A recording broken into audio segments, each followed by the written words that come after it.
છેલ્લા 24 કલાકમાં વૈશ્વિક સ્તરે પૃથ્વીના પેટાળમાં મોટી હલનચલન નોંધાઈ છે, જેના કારણે વિશ્વના બે અલગ અલગ છેડે આવેલા દેશો પ્રચંડ આંચકાઓથી ધ્રુજી ઉઠ્યા છે.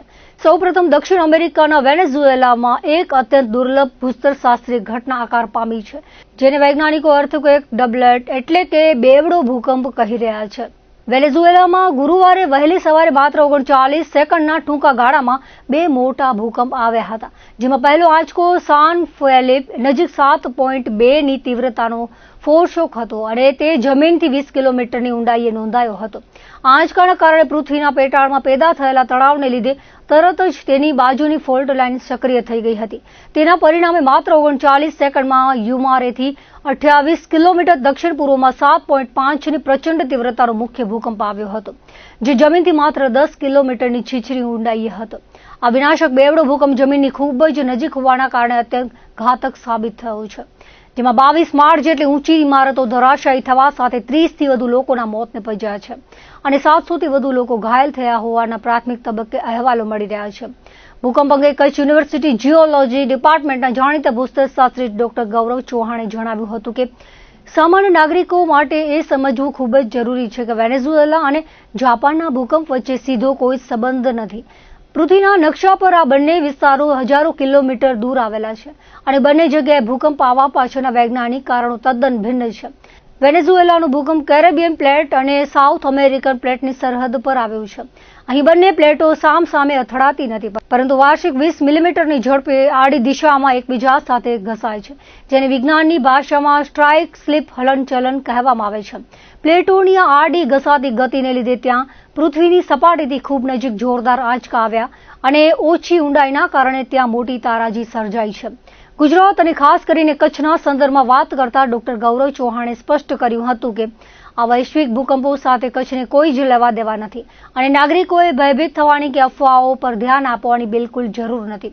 કચ્છના ભૂગર્ભીય ફોલ્ટની લાક્ષણિકતાઓ અને તેની હિસ્ટ્રી તદ્દન અલગ છે, તેમજ અહીં ભૂકંપ જનરેટ થવાનો સમયગાળો પણ વૈશ્વિક પ્લેટો કરતાં સાવ ભિન્ન છે.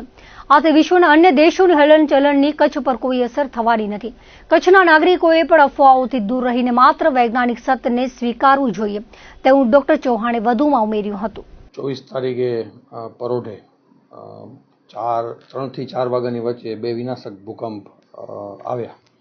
એમાંથી એક જે ઇવેન્ટ થઈ જે વેનેઝુએલામાં, જેની અંદર જે બે ભૂકંપ આવ્યા ખાલી 40 સેકન્ડના ઇન્ટરવલમાં. પહેલો ભૂકંપ આશરે કંઈક સવારે 3:34 આવ્યો, એની તીવ્રતા 7.2 હતી અને એના પછી તરત જ 40 સેકન્ડ પછી બીજો ભૂકંપ આવ્યો, એની તીવ્રતા 7.5 હતી. ડબલ ભૂકંપ એક ભેગા આવે, એનો મતલબ કે પહેલો ભૂકંપને પ્રી શોક કહી શકાય. આજે ભૂકંપ આવ્યો અને એની અડધી કલાક પછી 4 વાગે વળી જાપાનમાં બીજો ભૂકંપ આવ્યો, જેની તીવ્રતા 6.9ની હતી. પણ એ જે બે ભૂકંપ છે એને એકબીજાથી લેવા દેવા છે પણ ખરા ને નથી પણ ખરા.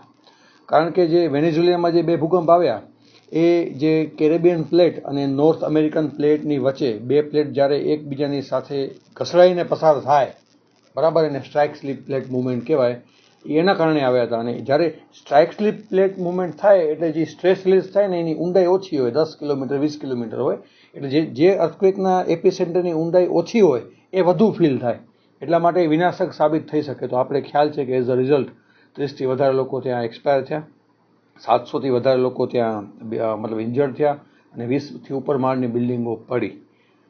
પણ ત્યાં ભૂકંપ આવે છે અને ત્યાં અવેરનેસ છે, કારણ કે આવા ને આવા ભૂકંપ, કારણ કે આપણો કચ્છનો ભૂકંપ હતો એ 7 મેગ્નિટ્યુડની આજુબાજુ હતો, બરાબર, પણ અહીંયા કેટલું મોટું 20,000 લોકો એમ કહે છે કે ત્યારે નાશ પામ્યા. પણ ત્યાં અવેરનેસ છે, ત્યાં કન્સ્ટ્રક્શન અર્થક્વેક પ્રૂફ છે.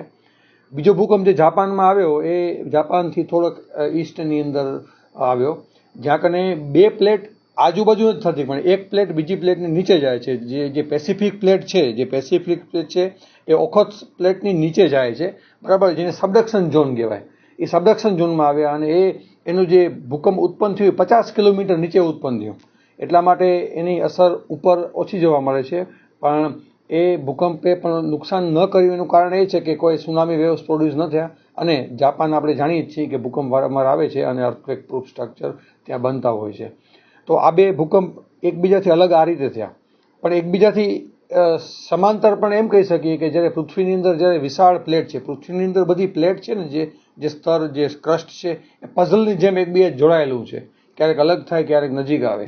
તો જ્યારે પણ કોઈક ભૂકંપ કોઈ બે પ્લેટના મુવમેન્ટથી આવે તો જે સ્ટ્રેસ જનરેટ થાય, તો એ સ્ટ્રેસને ઇક્વિલિબ્રિયમ કરવા માટે પૃથ્વીના બીજા છેડામાં ક્યાંક સ્ટ્રેસ એ નીકળે, કાં પછી સ્ટ્રેસોમાંથી એકોમોડેટ થાય. તો આને ટેક્ટોનિક ઇક્વિલિબ્રિયમ પણ કહેવાય. તો એ હજારો કિલોમીટર દૂર તમને એનું રિપરક્યુશન જોવા મળે, કારણ કે પૃથ્વીના આ છેડે કોઈક ઇવેન્ટ થાય તો એના બીજા છેડે જોવા મળે. તો આને ટેક્ટોનિક ઇક્વિલિબ્રિયમની દ્રષ્ટિએ જોવા જઈએ તો એકબીજાથી જોડાયેલા છે.